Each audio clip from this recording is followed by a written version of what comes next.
Hello everyone. Today we are going to start chapter 11 शरीर के अंगों का झगड़ा। इस चैप्टर में बताया है कि हमारे शरीर में बहुत अंग होते हैं और सभी का अपना अपना योगदान रहता है, लेकिन सभी अंगों की आपस में लड़ाई हो जाती है। इसका कारण क्या है वो हम रीडिंग में समझेंगे। इसके साथ यहाँ पर दिए हैं कुछ शब्दार्थ, जैसे अंग, इसका अर्थ होता है अवयव, पार्ट। फिर है कीमत, इसका अर्थ है मूल्य। और लास्ट है निगाह, दृष्टि या नजर। तो बच्चों हम स्टार्ट करते हैं चैप्टर शरीर के अंगों का झगड़ा। Good morning students. हम स्टार्ट करते हैं चैप्टर 11 शरीर के अंगों का झगड़ा। इस चैप्टर में शरीर के सभी अंगों के बारे में बताया गया है। इसमें दांत, हाथ, पैर, जीभ, पेट, सभी अंगों की आपस में क्या बातचीत होती है और किस बात को लेकर झगड़ा होता है वो हम रीड करेंगे। यहाँ पहले मैं आपको रीडिंग करवाऊंगी, उसके बाद उसका अर्थ बताऊंगी।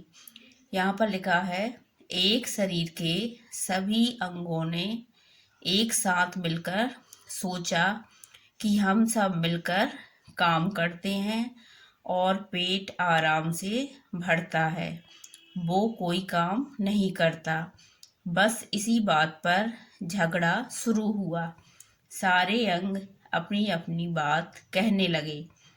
इसमें बताया है कि एक बार शरीर के सभी अंग आपस में मिलकर बात करते हैं कि सभी हम आपस में बहुत सारा काम करते हैं, लेकिन पेट कोई भी काम नहीं करता।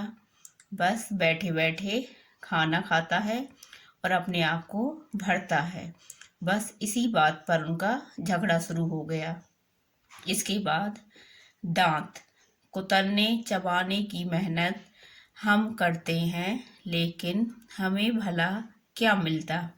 तो दांत ने कहा कि जो भी भोजन खाते हैं उसको कुतरने और चबाने का काम तो मैं करता हूँ, उसके बदले में मुझे कुछ भी नहीं मिलता है। इसके बाद हाथ की बारी आती है।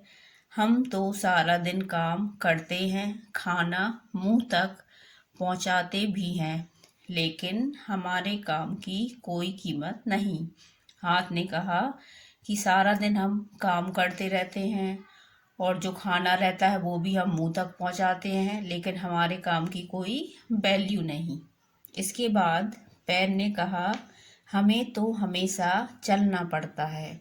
ये पेट कोई काम नहीं करता, बस बैठे बैठे खाता रहता है, फिर भी सब इसे प्यार से सहलाते हैं। पैर ने कहा कि हम दिन भर चलते हैं, लेकिन हमें कोई प्यार नहीं करता और पेट केवल बैठे बैठे खाना खाता है। इसके बाद भी सभी लोग इसको प्यार करते हैं। इसके बाद जीभ ने कहा, हाँ, सभी कहते हैं जिसका पेट अच्छा है उसका सारा शरीर अच्छा होता है, यानी हमारे अच्छे होने से कोई फर्क नहीं पड़ता।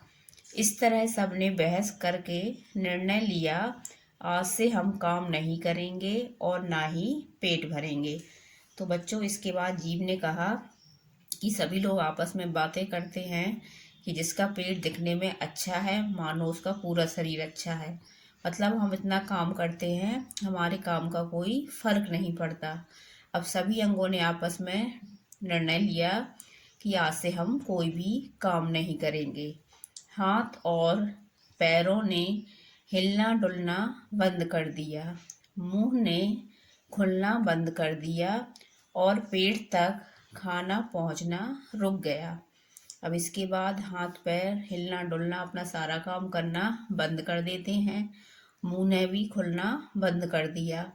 अब मुंह नहीं खुला तो क्या होता है, जिससे पेट तक खाना पहुंचा ही नहीं और सभी अंगों का काम रुक गया। इसके बाद भोजन के अभाव में पूरा शरीर धीरे धीरे दुबला और कमजोर होने लगा और सारे अंग एक दूसरे को निराशा भरी निगाहों से देखने लगे। उन्हें निराश देखकर पेट बोला, मैं क्या कर सकता हूँ? जब तक आप सब मुझे भोजन पहुँचाते थे मैं उसे पचाकर शक्ति और पोषण के रूप में आपको देता था। अब मुझे ही कुछ नहीं मिल रहा है तो मैं आपको क्या दूं? अब क्या होता है बच्चों, जब शरीर को भोजन नहीं मिलता तो पूरा शरीर दुबला और कमज़ोर हो जाता है। सारे अंग निराश हो जाते हैं और एक दूसरे को देखने लगते हैं। उनमें एनर्जी नहीं रहती, काम करने की ताकत नहीं रहती। फिर पेट उनसे कहता है कि मैं आपकी कोई मदद नहीं कर सकता। जब तक मुझे ही भोजन नहीं मिल रहा है तो मैं उसे पचाकर आपको पोषण कैसे दूं?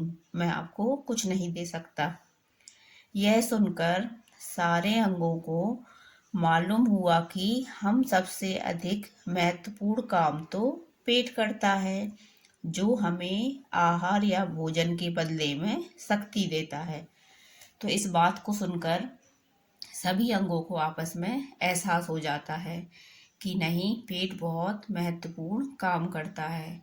वह हमारे भोजन को पचाकर हमें शक्ति देता है, जिससे हमें काम करने के लिए एनर्जी मिलती है और हम सभी अंग काम करते हैं।